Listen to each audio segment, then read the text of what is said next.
کہ عرب کے لوگوں میں دو خامیاں تھیں. نمبر 1 چٹے ان پڑھ جاہل اجڈ، حتیٰ کہ انہیں باقی لوگ امی کہا کرتے تھے. امی نیرے ان پڑھ.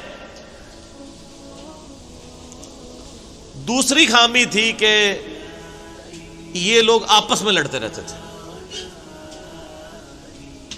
خاندانوں کے خاندان ختم ہو جاتے تھے. پانی پینے پلانے کے اوپر جھگڑا ہوا ہے تو 10 سال لڑائی ہو رہی ہے. یہ دو خامیاں تھیں. نمبر 1 چٹے ان پڑھ، نمبر 2 لڑاکو لیکن آپس میں. لیکن دو خوبیاں بھی تھیں ان کے. ایک خوبی یہ تھی کہ یہ ٹف ماحول کے عادی تھے، ریگستان کے رہنے والے،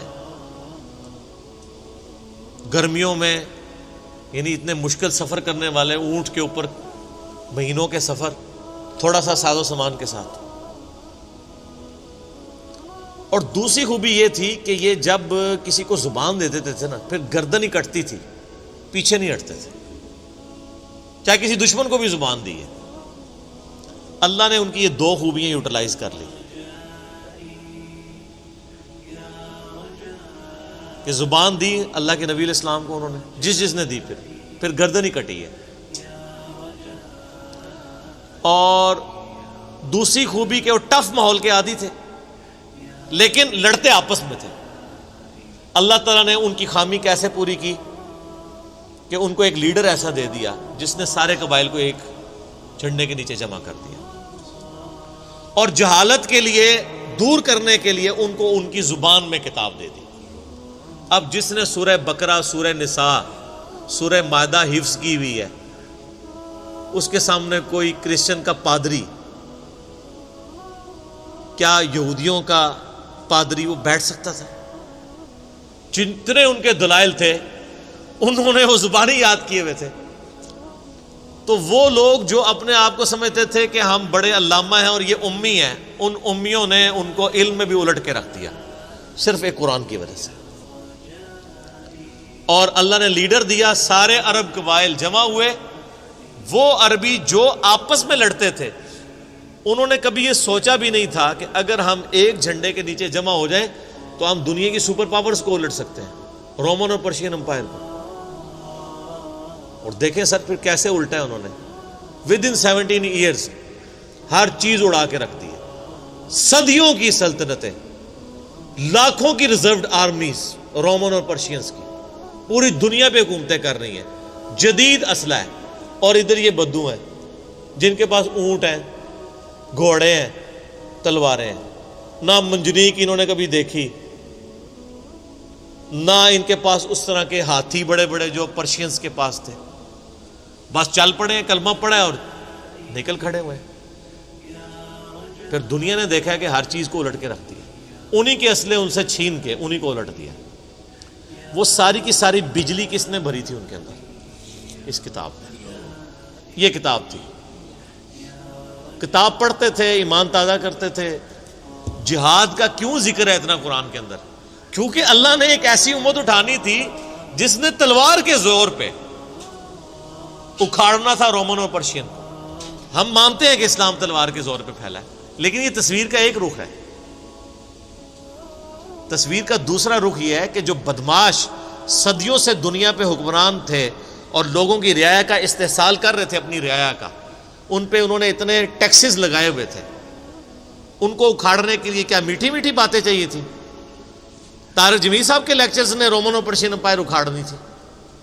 یہ تو ان لوگوں کے لیے نہیں مسلمان ہو چکے ہیں. بدماش کب اپنی پوسٹ چھوڑتے ہیں؟ ان کو پھر اسلحے کے زور پہ وہ اکھاڑنا تھا. اور پھر اللہ نے صحابہ کرام کی تلواریں مسلط کی ان کے اوپر. جب اکھاڑ دی، فریڈم آف ایکسپریشن مل گیا، پھر معاملات سیدھے ہو گئے. اس زمانے میں بادشاہ کا دین رعایا کا دین ہوتا تھا. اگر کوئی رعایا کہے نا کہ میں بادشاہ کے دین سے الگ ہوتا ہوں، قتل ہو جاتا تھا. آپ پتہ عیسائیت کیسے پھیلی ہے؟ یہ تو سارے بت پرست تھے. کانسٹنٹائن 2 جس کے نام پہ قسطنطنیہ شہر تھا جو بعد میں مسلمانوں نے فتح کیا، سلطان محمد فاتح نے، ٹرکی والوں نے اس پہ ایک فلم بھی بنائی ہے، اردو ڈبنگ کے ساتھ ہے. ایک ہی نشست میں آپ دیکھ سکتے ہیں 2.5-3 گھنٹے کی. جو فلمیں دیکھتے ہیں ان کے لیے، مولویوں کے لیے نہیں. تو اس نے وہ قسطنطنیہ فتح کیا، پھر اس کا نام استنبول رکھ دیا، اسلام کا گڑھ. یعنی استنبول کا ترجمہ وہی ہے جو اردو میں اسلام آباد کا ہے، اسلام ان بلک. وہ کانسٹنٹائن 2 جو تھا وہ کرسچن ہو گیا تھا، چونکہ وہ کرسچن ہوا تو پوری رعایا 3 براعظموں میں پھیلی ہوئی وہ کرسچن ہو گئی. ایسے کرسچینٹی پھیلی ہے. تو رعایا کو وہی دین رکھنا ہوتا تھا جو حکمران کا ہے. پہلے حکمران بت پرست تھا، عیسائیوں پہ ظلم ہوتے تھے. بعد میں جب حکمران ہی مسلمان ہو گیا، اس زمانے سارے عیسائیت اسلام کا ہی نام تھا، تو سارے پیچھے اس امام کے. یہ بڑا خطرناک معاملہ تھا. دوسری طرف پرشین جو ہیں وہ آتش پرست تھے، ان کے نیچے آتش پرستی کا دین چل رہا تھا. تو یہ پھر ضرورت تھی کہ فریڈم آف ایکسپریشن دیا جاتا. اسلام نے تلوار کے زور پہ ان کو اکھاڑا، ان کی بدماشیاں ختم کی، اور ایسی ختم ہوئی کہ بخاری مسلم کی حدیث ہے، نبی علیہ السلام نے فرمایا ان قریب کیسر ختم ہو جائے گا، پھر قیامت تک کوئی کیسر نہیں ہوگا.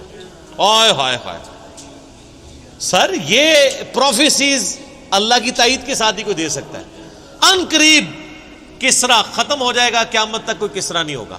دیکھ لیں 1500 سال ہو گئے ہیں، نہ رومن امپائر دوبارہ بنی، نہ پرشین امپائر دوبارہ بنی. حتیٰ کہ اب تو وہ کنسیپٹ ہی ختم ہو گئے، ملکوں والا کنسیپٹ آ گیا. اور اس زمانے میں یہ بات کرنا ایک ایسے شخص کا جس کے اوپر ایمان لانے والے گنتی کے لوگ ہوں، بہت بڑی بات ہے. اور اللہ نے پھر اکھڑوایا. اور آج فریڈم آف ایکسپریشن ایسا ہے کہ آج تلاوت ہو رہی ہوتی ہے تو ٹرمپ بھی بیٹھ کے سن رہا ہوتا ہے. کیوں؟ حالانکہ وہ کرسچن ہے. فریڈم آف ایکسپریشن آ گیا. آپ جائیں امریکہ میں، آپ کسی مارکیٹ میں مسلح ڈال کے نماز پڑھیں، کوئی آپ کو منع نہیں کرے گا. الٹا آپ کے ساتھ سیلفیاں بنا رہے ہوں گے کہ یہ کیا ہو رہا ہے. تو پہلے کوئی سوچ سکتا تھا کہ فرعون کے سامنے کوئی نماز پڑھتا؟ جادوگروں نے ذرا سی بات کی، ایمان لے کے آئے تو میں تمہیں سولی دے دوں گا. تو یہ اسلام اس دور جدید کا خالق ہے. اور یہ دور جدید کو تخلیق جو اسلام نے دی ہے وہ قرآن کے ذریعے دی ہے. ایک علامہ وحید الدین خان صاحب ہیں انڈیا کے، 90+ ان کی ایج ہے. انہوں نے کتاب لکھی ہے اسلام دور جدید کا خالق. اسی ٹاپک کو ایڈریس کیا. کمال کی کتاب ہے وہ، اور پڑھنے سے تعلق رکھتی ہے. آپ گوگل سے اس کا PDF بھی ڈاؤن لوڈ کر سکتے ہیں. چھوٹی سی کتاب ہے. انگلش میں بھی ایک کتاب لکھی ہے گاڈ رائزز، خدا ابھرتا ہے. خدا پھر جو ابھرا ہے نا جی قرآن کے ذریعے. ٹھیک ہے، خدا کو تو خیر مخلوق کی ضرورت نہیں ہے، لیکن مخلوقات نے جو تماشا بنایا ہوا تھا نا، اس تماشے کو ہمیشہ کے لیے اللہ تعالیٰ نے اپنے پیغمبر امام اعظم سیدنا و مولانا محمد رسول اللہ صلی اللہ علیہ وآلہ وسلم کے ذریعے شرک کا خاتمہ کر کے قیامت تک کے لیے جو دین اسٹیبلش کیا اس کتاب کے ذریعے. اب یہ کتاب قیامت تک نبی علیہ السلام کا معجزہ ہے. یہ کتاب ہے سر جس نے دنیا پلٹ دی. اور یہ وہ کتاب ہے جو ہم صرف اپنی بچی کو جب رخصت کرنے لگتے ہیں نیچے سے گزارتے ہیں، ٹھیک ہے، اور چوم کے غلاف میں رکھ دیتے ہیں. اس سے زیادہ اس قرآن کو ہم کوئی اہمیت نہیں دیتے. حالانکہ یہ قرآن اس لیے نازل ہی نہیں ہوا ہوا، یہ تو ہماری کتاب زندگی ہے. لیکن ماشاءاللہ ایسی سازش اسلام کے خلاف کی ہے، کافروں نے نہیں، مسلمانوں نے پوری نیک نیتی کے ساتھ جنازہ نکالا دین کا، اور ایک سلوگن دے دیا قرآن نہیں ڈائریکٹ پڑھنا گمراہ ہو جاؤ گے. قرآن میں بڑی بڑی مشکل چیزیں ہیں، اس کو ہاتھ نہیں لگانا. یہ یہودی بات کرتے تو ہم کہتے ہیں یہ اللہ کے دشمن ہے. مسلمان کہہ رہے ہیں، ہم کہہ رہے ہیں بالکل صحیح کہہ رہے ہیں. وہ میرا کلپ آیا نا پچھلے، لیکن وہ جو ایک مولوی نے کہا ہے، تو وہ اسلام 360 کے اوپر جو اس نے حملہ کیا ہے، تو میرا کلپ بھی اس پہ ریکارڈ ہوا ہے. تو پہلے تو لوگ کہتے تھے یہ ہمیں باتیں کرتا ہے، اب تو ویڈیو میں لوگ ریکارڈ کرا رہے ہیں کہ جی قرآن ڈائریکٹ نہیں پڑھنا، آپ گمراہ ہو جائیں گے. اچھا، آج تک آپ نے کبھی نہیں سنا یہ کہیں گے فلاں مولوی کی کتاب ڈائریکٹ نہیں پڑھنی، آپ گمراہ ہو جائیں گے. یعنی مولوی کڈا سیاڑا ہے کہ اس کو طریقہ پتہ ہے کہ میں نے بات کیسے سمجھانی ہے، اور اس کو ایسی کتاب لکھنی بھی آتی ہے جو گمراہ نہ کرے. اور اللہ کو ایسی کتاب نہیں دینی آئی کہ جو گمراہ ہونے سے بچا لے. قرآن میں کہاں ہے کہ یہ گمراہ کرتا ہے؟ وہ تو اللہ نے ٹانٹ کیا کہ جو قرآن پہ ایمان نہیں لاتے وہ گمراہ ہوتے ہیں. جو ایمان لے آئے اور بات مان لیں وہ کیسے گمراہ ہوں گے؟ یہ تو تعریف کی ہے انہوں نے. تو اس کتاب نے جناب دنیا کی کایا کلب کی ہے. اور اس کا ٹیسٹ آپ تبھی فیل کر سکتے ہیں جب آپ عربی جانتے ہوں تھوڑی بہت، یا پھر اگر آپ نے اردو میں ٹیسٹ لینا ہے نا تو آپ مولانا مودودی رحمہ اللہ کا ترجمہ پڑھیں، وہ اسی سوز و گداز کو ٹرانسلیٹ کرتا ہے اردو کے اندر۔ میں نے ابھی تک کسی اور بندے کے ترجمے کو نہیں دیکھا کہ جو ترجمے بڑے لوگوں نے کیا، مطلب بریلوی صاحب نے، شریف تھانوی صاحب نے، ان دونوں کے ترجمے تو ویسے ہی وقت کے ساتھ ختم ہو گئے اس لحاظ سے کہ اس میں تو کئی الفاظ جو ہیں وہ پرانی اردو کے ہیں، ہمارے نئے بچوں کو تو سمجھ نہیں آتی یہ لکھا کیا ہوا ہے۔ ہم نے کئی سنگتیں ہلاک کر دیں، سنگتیں پتہ کسے کہتے ہیں؟ نہیں پتہ۔ کئی امتیں، انہوں نے امت کا ترجمہ سنگت کیا، اس زمانے میں وہ چلتا تھا، ٹھیک ہے۔ آج کل اگر آپ اعلیٰ حضرت کا یہ ترجمہ رکھیں تو لوگوں کو نہیں سمجھ آئے گی، لیکن مودودی صاحب نے چونکہ لیٹسٹ اردو میں ترجمہ کیا اور پھر وہ سوز و گداز ٹرانسفر کیا۔ میرا چیلنج، آپ کوئی قرآن کی صورت نکالیں اپنی مرضی کی، باقی ساروں کے ترجمے رکھیں، پھر مودودی صاحب کا بھی پڑھیں، تو آپ کو لگے گا کہ آپ کا دل تیزی سے دھڑکنا شروع ہو گیا ہے۔ الفاظ کے چناؤ، پھر اس میں جو ردم ہے، اور وہ انہوں نے تفہیم القرآن کے مقدمے میں لکھا ہے کہ میں نے دیکھا ہے کہ ہمارا نوجوان قرآن ترجمے سے لے کے بیٹھتا بھی ہے نا تو بور ہو جاتا ہے، تو ان کا میں نے سمجھا کہ کیوں ہوتا ہے بور، کیونکہ وہ تو پڑھ رہے تھے اردو میں، اللہ نے تو قرآن نازل کیا عربی میں، عربی اس نے سیکھنی کوئی نہیں ہے، اور اردو والے جو ترجمہ کیا ہوا ہے وہ انہوں نے ترجمہ کیا ہوا ہے ایز اے اسٹوری بک۔ یہ تو کتاب زندگی ہے، یہ تو زندہ کتاب ہے، بلکہ مسلمانوں کی زندگی کا سبب ہے۔ صحیح مسلم میں حدیث ہے، اللہ اس کتاب کی وجہ سے قوموں کو عروج دے گا اور اس کتاب کی وجہ سے لوگوں کو، امتوں کو زوال دے گا، جس کو ڈاکٹر اقبال نے پھر شعر میں کہا، وہ زمانے میں معزز تھے مسلمان ہو کر اور تم خوار ہوئے تارک قرآن ہو کر۔ وہ زمانے میں معزز کون؟ صحابہ، اہل بیت، تابعین، تبع تابعین، اور تم خوار ہوئے کون؟ اسی، اور صرف اسی نہیں، ساڑھے بزرگ بھی۔ یہ نہ سمجھیے گا، ظاہر آپ تو ہم کہہ سکتے ہیں نا، ڈاکٹر اقبال کے زمانے میں انڈیا، پاکستان، بنگلہ دیش کے جتنے بابے ہیں زندہ تھے، آج تو کہہ سکتے ہیں مر گئے ہیں۔ ڈاکٹر اقبال جب یہ شعر کہہ رہا تھا تم خوار ہوئے ایک تارک قرآن ہو کر، تو وہ خوار احمد بریلوی صاحب، اشرف تھانوی صاحب، یہ سارے لوگ زندہ تھے اس وقت، تو انہی کو ہی کہہ رہے تھے نا۔ حتیٰ کہ قرآن کے ترجمے کو بھی گناہ سمجھا گیا، یہ تو بہت بعد میں ترجمہ ہوا ہے، پہلا ترجمہ شاہ ولی اللہ دہلوی نے کیا۔ پہلے تو لوگ کہتے ہیں قرآن کا ترجمہ کرنے کی ضرورت نہیں ہے، اور یہاں لوگ کہتے ہیں بزرگوں کی بڑی خدمات ہیں۔ ہم پوچھتے ہیں 1000 سال سے بزرگ یہاں بیٹھے ہوئے ہیں، کسی ایک بزرگ کا قرآن کا بخاری کا ترجمہ مجھے دکھا دیں کہ جی یہ سلطان بہو نے دیکھے نہیں قرآن کا ترجمہ کیا، یہ جی داتا صاحب نے بخاری شریف کا ترجمہ کیا۔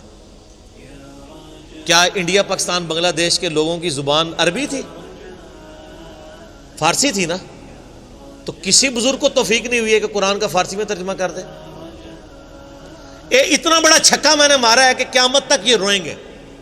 آندہ کو کہنا بزرگوں کی خدمات ہیں، ہمارے پرائم منسٹر صاحب بھی کہتے ہیں نا جی وہ فرید الدین گنج شکر کی بڑی تعلیم۔ فرید الدین گنج شکر صاحب نے کون سا قرآن کا ترجمہ کیا ہے؟ اگر کسی نے قرآن کا ترجمہ ہی نہیں کیا، بخاری مسلم کا ترجمہ ہی نہیں کیا، وہ کیا خدمات کرتا رہے؟ وہ اپنی تعلیمات دیتے رہے۔ صحیح غلط اس کا فیصلہ ہم نہیں کرتے، وہ تو پھر میں اور طرف چل پڑوں گا۔ صرف جو خدمات والا ڈونگ رچایا ہوا ہے نا وہ میں آپ کو بتا رہا ہوں۔ جتنوں کے مزار بنائے ہوئے ہیں آپ نے، کسی ایک کا ترجمہ دکھا دیں قرآن کا، تو یہ پھر انہوں نے جان بوجھ کے سیاست کی اسلام کے نام کے اوپر، اپنی باتیں کرواتے رہے۔ سر ان کو پتا تھا قرآن کا ترجمہ ہو گیا، سورہ زمر اور سورۃ الانعام اگر اردو میں آ گئی تو بابوں کو کس نے پوجنا ہے؟ سر بخاری کا اگر ترجمہ ہو گیا تو ساروں نے تو رفع الیدین سے نماز پڑھنی ہے، بابے سارے بغیر رفع الیدین والے نے۔ یہ وجہ تھی کہ بڑی ہوشیاری ہے انہوں نے، یہ نہ سمجھو پولے سمجھے، بہت ہوشیار سمجھے۔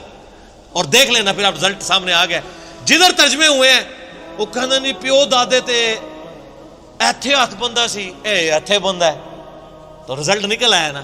اسی لیے بزرگ جو کام کرتے ہیں وہ حکمت سے خالی نہیں ہوتا۔ ہاں انہوں نے بڑی ہوشیاری دکھائی ہے آپ کے ساتھ، لیکن اللہ کا وعدہ ہے هو الذی ارسل رسولہ بالہدی ودین الحق لیظہرہ علی الدین کلہ۔ قرب قیامت سے پہلے دین کو غلبہ ملنا ہے، غلبہ بابوں کے ذریعے نہیں ملنا تھا، اسی کتاب سے، جس کتاب نے پہلے غلبہ دلایا۔ اب آج دیکھیں بچہ اینڈرائیڈ فون کھولے ہوئے ہے، کوئی آیت آتی ہے ترجمہ پڑھ لیتا ہے۔ تو سر یہ خدمت تو پھر انہوں نے کی ہے نا اسلام کی۔ اچھا یہ اینڈرائیڈ فون کس رحمت اللہ علیہ نے بنایا تھا؟ وہ کہتے ہیں بزرگ تو دنیا ہی کلپ کر دیں نگاہ مار کے. وہ بزرگوں لے آؤ تو ٹھیپا موبائل نہیں چلا سکتے. آپ مجھے بتائیں میں کسی بزرگ کو قبر سے نکالوں اور اس کو یہ موبائل چلا لے گا؟ آپ کا بچہ چلا لیتا ہے. اور کسی کا اگر اتنا ایمان ہے نا بزرگوں کے اوپر, تو آج والے بزرگوں پہ بھی ہے. تو میں نے ان کو بڑی دفعہ مشورہ دیا ہے کہ وہ بزرگ جو جناب دنیا چلا رہے ہیں, تو میں ان کو کہتا ہوں آپ کو بزرگوں کے ساتھ جہاز پہ بٹھاتے ہیں, جب 10 کلومیٹر ہائٹ پہ پہنچ جاتا ہے یہ بوئنگ جہاز, جب پہنچے تو ہم پائلٹ کو کہ تو تے پائی بسم اللہ پڑھ کے تے پیراشوٹ نال کود جا, ہوں بزرگ چلان تے جہاز لینڈ کران. وہ کتنے لینڈ ہوئے گا جہاز؟ بزرگاں دے مرید بھی اس جہاز ہی نہیں بیٹھ لگے جہاں تمہیں کہتے ہیں بزرگ دنیا چلا رہے ہیں, ان کو بھی پتہ ہے جہاز کو نہیں لینڈ ہونا. اور جو جہاز نہیں لینڈ کرا سکتا, میں کہتا ہوں کسی بزرگ کو آپ لا کے جہاز کے کاکپٹ میں بھی بٹھا دیں نا, وہ نہیں لینڈ کرا سکتا. ہاں لینڈ کرائے گا اگلے جان جا کے, وہ بھی وہ نہیں کرائے گا, خود ہی ہوئے گا. سب کہانی ہے, کہانیوں کا دور ختم ہو چکا ہے, کیونکہ اب ایک نعرہ عام ہے. کون سا؟ کہ نہ میں وہابی نہ میں بابی, میں ہوں مسلم علمی کتابی. تو یہ علمی کتابی جب ہم کہتے ہیں تو وہ علم کون سا علم ہوتا ہے, وہ کتاب کون سی کتاب ہوتی ہے؟ یہ اللہ کی کتاب جس میں ہم بات کر رہے ہیں.